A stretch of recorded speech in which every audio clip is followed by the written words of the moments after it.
Hai teman-teman yang berbahagia, berjumpa kembali dengan saya, Dr. Andri, spesialis kedokteran jiwa dari Rumah Sakit EMC Alam Sutera Tangerang. Di kesempatan kali ini, saya ingin kembali memberikan penjelasan berkaitan dengan pertanyaan apakah lambung itu bisa mikir sendiri. Nah, ini kemudian pertanyaan selanjutnya, mengapa ada orang yang bisa mengalami gangguan lambung yang katanya nggak ada masalah, semua normal, ya pemeriksaan lab, pemeriksaan yang lain-lainnya normal, tapi dia merasakan juga nggak mengalami kecemasan. Ya, kelihatannya kan orang mengatakan bahwa mungkin yang menjadi masalahnya adalah Anda ini lambungnya kena karena stres katanya. Tapi ternyata dia bilang saya nggak stres. Nah, di dalam salah satu buku yang saya baca sebagai rujukan untuk dokter ya. Jadi, kalau kemarin ada yang nanya, "Dok, ini beli buku ini gimana, Dok?" Ya, ini bukunya memang tidak disarankan untuk dibaca oleh awam. Lebih banyak disarankan untuk para dokter ya. Karena memang ini lebih spesifik membahas tentang masalah-masalah kedokteran secara umum begitu dan secara khusus di kondisi lambung. Nah, saya ingin menjelaskan sendiri mengapa ada kesan bahwa lambung itu seperti punya otak sendiri. Ya, makanya ada istilah the second brain atau otak kedua. Karena sebenarnya ada sistem saraf pusat khusus yang berkaitan dengan lambung itu sendiri yang namanya enteric nervous system. Sekilas sih pernah saya bahas di beberapa video kita ya sebelumnya, tapi memang mungkin di dalam kesempatan ini saya ingin menjelaskan lebih detail lagi bahwa secara umum, enteric nervous system itu merupakan sistem saraf yang terintegrasi. Terintegrasi ya, jadi berkaitan dengan sistem saraf pusat lainnya, termasuk di otak kita. Namun, secara independen atau sendiri, mandiri, dia bisa mikir sendiri, teman-teman. Jadi, ada kalanya, lambung kita ini kan ketika teman-teman itu mulai memasukkan makanan, ya ke dalam mulut teman-teman, maka dia langsung aktif. Ya, sistemnya itu kemudian menjadi lebih aktif, meningkatkan motilitas lambung, mengeluarkan asam lambung, mengeluarkan enzim pencernaan. Jadi, ketika ada makanan masuk, maka segala sesuatunya menjadi dimulai di dalam sistem pencernaan tersebut. Makanya, ada beberapa orang mengatakan pada orang-orang yang mengalami masalah lambung, ada baiknya juga sedikitnya mengistirahatkan lambung itu untuk tidak bekerja selama lebih kurang 6 jam lebih. Ya, bahkan kalau mau bisa 12 jam pada orang yang mengalami intermittent fasting atau ketika saat bulan Ramadan mengalami puasa. Nah, ini juga penting nih, teman-teman. Nah, mengapa? Karena pada saat puasa tersebut, istirahat dia. Dan kemudian dia melakukan suatu proses recovery. Semua makanan yang ada di dalam lambung, intinya, atau di dalam sistem pencernaan secara keseluruhan, dari kerongkongan, mulut dulu awalnya. Mulut, kerongkongan, lambung, usus halus, usus besar, itu kemudian dikeluarkan.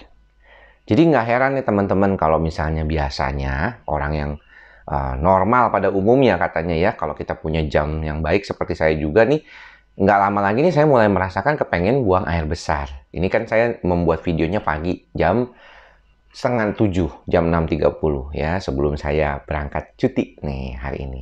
Nah, ini kita lihat nih, makanya kalau misalnya orang itu makan mulu, maka nggak istirahat tuh lambungnya. Jadi ada baiknya teman-teman kalau misalnya makan terakhir jam berapa? Jam 8 atau jam 6. Nah setelah itu teman-teman udah nggak usah makan lagi sampai pagi sarapan.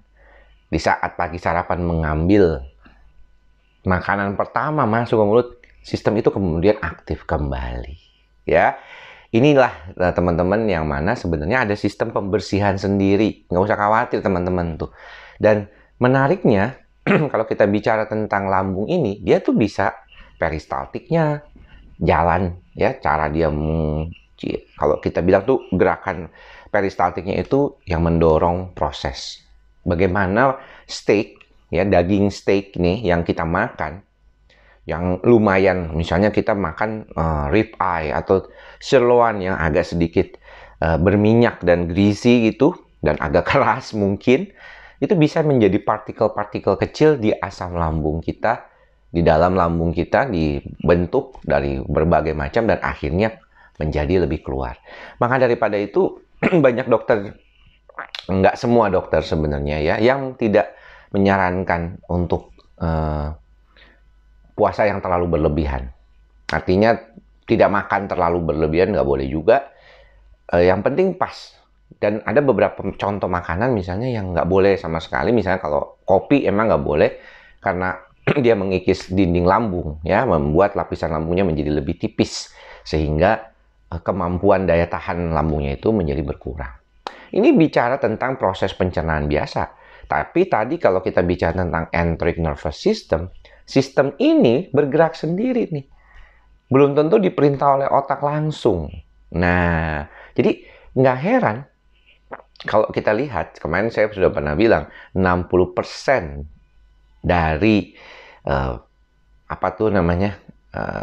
lebih dari 80% dari saraf pusat kita itu kan katanya menghasilkan serotonin tuh, katanya otak kita seolah-olah begitu. Padahal sebenarnya 80% itu dihasilkan di lambung secara mandiri. Ya, jadi lambung ini menghasilkan sesuatu, dopamin, serotonin, yang sama dengan yang dihasilkan di otak yang hanya cuma 20%.